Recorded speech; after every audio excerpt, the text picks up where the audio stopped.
আমাৰ শেহতীয়াভাৱে অসমত কিছু পৰিৱেশ আমি দেখা পাইছোঁ। আমি অল আছাম ডিজিটেল মিডিয়াই এই পৰিৱেশটোৰ ওপৰত দুটামান কথা ক'বলৈ বিচাৰিছোঁ যে পৰ্টেল ডিজিটেল মিডিয়া বা এনেধৰণৰ কিছুমান কথাৰে অসমৰ সাংবাদিকক বিভিন্ন ধৰণে তুচ্ছ তাচ্ছিল্য কৰা পৰিৱেশ এটা দেখা গৈছে।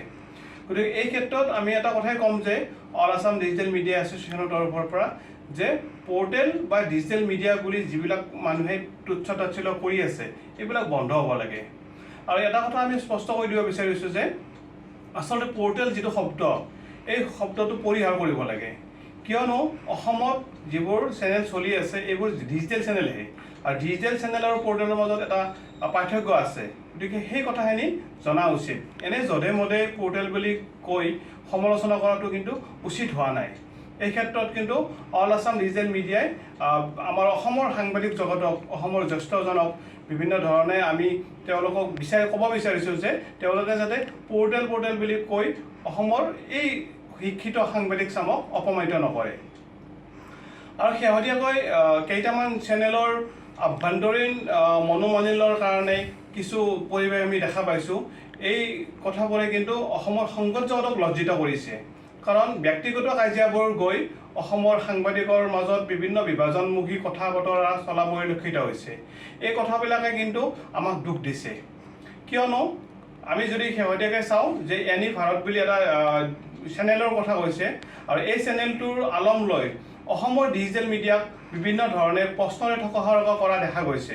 এই ক্ষেত্ৰত অকণমান অধ্যয়নৰ প্ৰয়োজন আছে, কিয়নো এনি ভাৰত নামৰ যিটো চেনেল, এই চেনেলটো কিন্তু ডিজিটেল চেনেল বা পৰ্টেল চেনেল নহয়।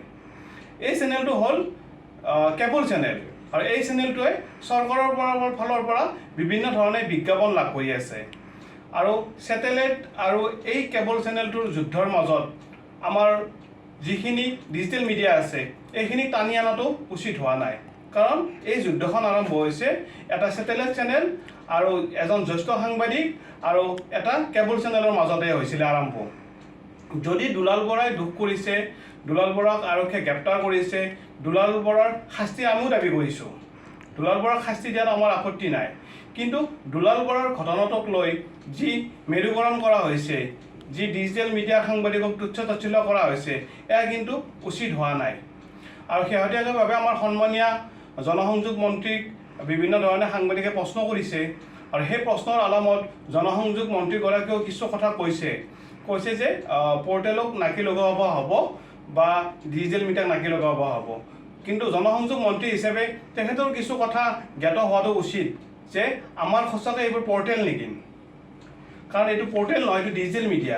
আৰু ডিজিটেল মিডিয়াৰ যি ডোমেইন ৰেজিষ্ট্ৰেশ্যন, এই ডোমেইন ৰেজিষ্ট্ৰেশ্যনৰ তথ্য আৰু সম্প্ৰচাৰ মন্ত্ৰালয়ৰ নীতি নিয়মৰ আধাৰত কৰা হৈছে।